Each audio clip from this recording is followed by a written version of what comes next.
Minimum wage should not be the same price as 1 gallon of gas. No one should have to work an hour of work to only be able to afford 1 gallon of gas. Stop telling people to choose a better job. You didn't have to choose a better job back then. Minimum wage was set in place so that people would be able to work full time and take care of their home, have food, have transportation, and apparently be able to go on a couple of vacations, because that's what they was able to do back then. So that means you need to work about 14 hours to be able to put a tank of gas in your car to be able to get to the job. We're not even talking about living expenses. We're not talking about food. We're not talking about you have children, you have a family. There's no reason people should have full-time jobs and be sleeping in their car because they cannot afford to pay the rent that is ridiculously high right now. I can't even imagine being a college student and needing to pay for an apartment and splitting rent, $2,500, splitting that between 3 people. No college student should have to do that. Really and truly, no adult should be paying $2,500 for an average apartment that was $1,250 6 years ago. Okay, black people, this is a clear recession indicator. Okay, I went downstairs. In my room. I got a little trash can. I usually use grocery bags in the trash can. So you don't got to buy no other bags. You use grocery bags. You know what I'm saying? Why not? I come downstairs, and this is how I know we're in a recession. Ain't no more grocery bags. Groceries so high that I ran out of grocery bags. Hey YouTube, people online keep talking about how everyday life in America just feels way more expensive than it used to, and it's not even in a dramatic way anymore. It's just a constant in the background of everything people do. So while we go through these clips showing different parts of that frustration, I want to break down why this feeling is showing up everywhere at the same time. Because it isn't just about prices going up, it's about how the entire system people are trying to build a life in feels like it stopped matching reality. This is why the average American is struggling and complaining about wages and the cost of living. Here's the math. There's about 80 million Americans making $50,000 or less. And these are essential jobs that we need to operate this entire country. And they are being underpaid. $50,000 after taxes, 401k, and health insurance is $2,900 a month take-home pay in 2026. Let's say they find an apartment with utilities for $1,500 a month. Let's say that they do a perfect budget of $100 a week for groceries. They don't eat out. They don't do DoorDash. They are perfect when it comes to their food. $400. Let's say they get a used car well below the average for $300 to get them back and forth on their 45-minute commute. Then they have $150 for car insurance, $150 for gas, $150 for cell phone and internet, and $100 for personal care. Leaves them with $150. And they have no student loans and no credit cards. How is somebody in America in 2026 who is financially perfect, zero debt, investing in their 401k, budgeting to the dime, has $150 left over? How do they go on dates? How did they travel? God forbid, what if someone passes away in their family and they have to go travel out of state to the funeral, or a friend is getting married?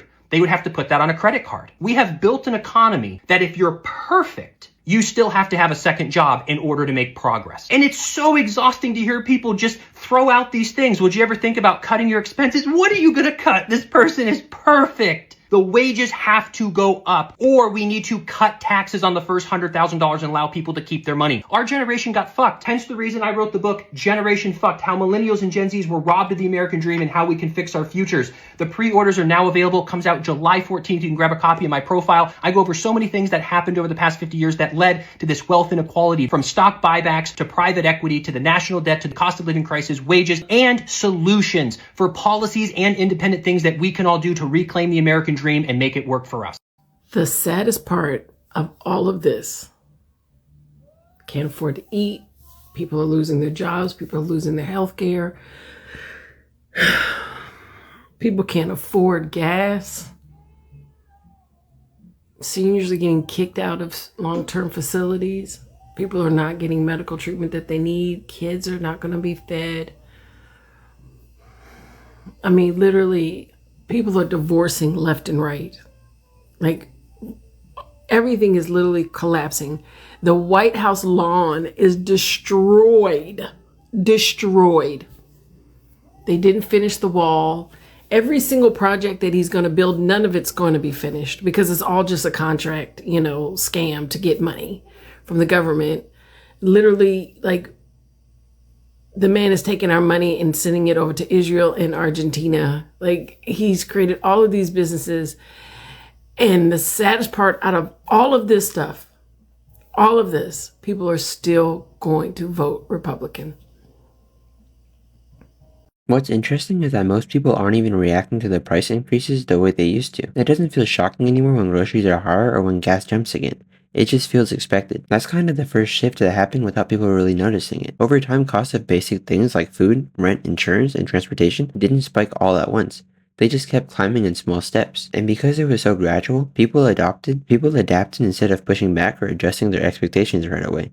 So now a lot of people are living the same life they had before, but it just costs way more to maintain it. Even small routines like eating out or driving somewhere feel more calculated than they used to. The weird part is that nothing about daily life is completely broken.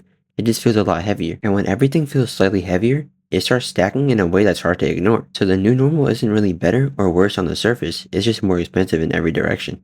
So I saw one of the comments on my videos that said we're doing everything right and we're still falling behind. We're still failing. And that's the part people are finally starting to wake up to, because this isn't about bad decisions anymore. This is about people, it's not about people being irresponsible. It's about the math simply not working the way it used to. And when you break it down, it becomes really fucking obvious why people feel stuck. The average household now needs somewhere in the range of, $75,000 to $80,000 just to cover basic living expenses in many parts of Canada. And that's not luxuries. That's, housing, food, transportation, childcare, basics. And yet a huge percentage of people, are either at that level or below it, which means there's no margin, there's no buffer. And when there's no buffer, every unexpected expense becomes a problem, like a car repair, a utility spike, a grocery bill that's higher than expected.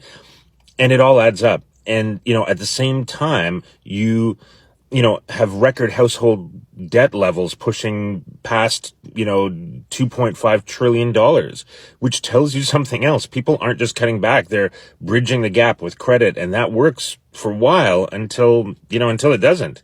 And that's where the pressure really starts to build, because now it's not just a matter of making ends meet. It's about managing the cost of trying to make ends meet. And what's frustrating for a lot of people is that they've already made the adjustments they were told to make. They've cut subscriptions, they've reduced spending, they're, fucking couponing, they're delayed purchasing.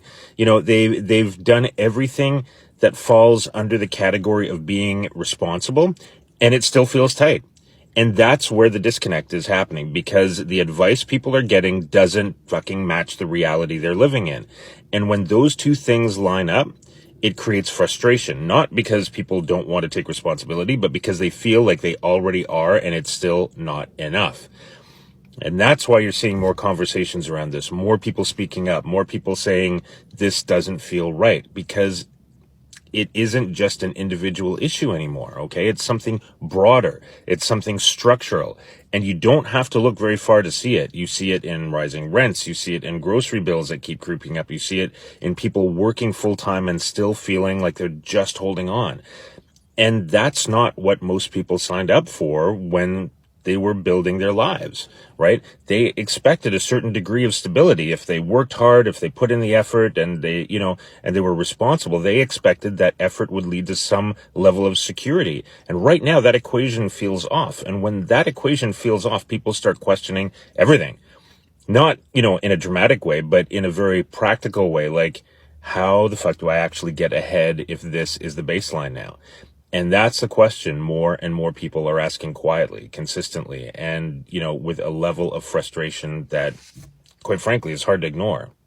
The deeper issue isn't just that things are more expensive, it's that the income didn't adjust in the same way. A lot of people are working the same jobs, putting in the same hours, but the value of that work doesn't stretch as far anymore. That's where the disconnect really shows up, because from the outside, it still looks like the same system is in place. Go to school, get a job, work hard, and you'll be fine. But in practice, basic expenses are taking up a much larger part of every single paycheck, so even responsible financial habits don't hit the same way they used to. Saving money, budgeting, cutting unnecessary spending, all of it still helps, but the margin is much smaller.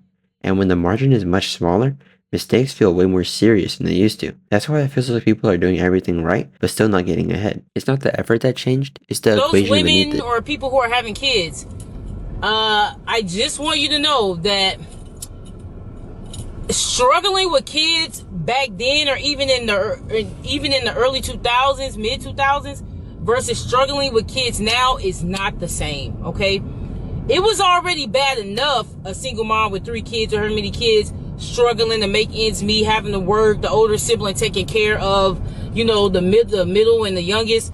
It was already bad then, right?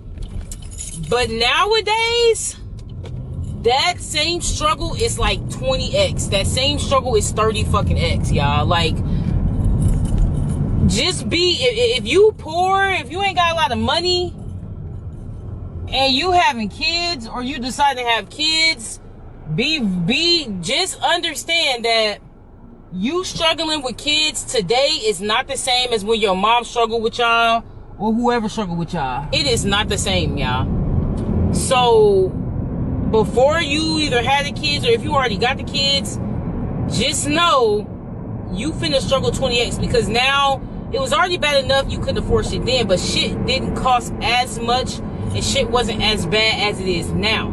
Like, there were still teachers, right? There were still teachers for the schools, right? Now there's a teacher shortage.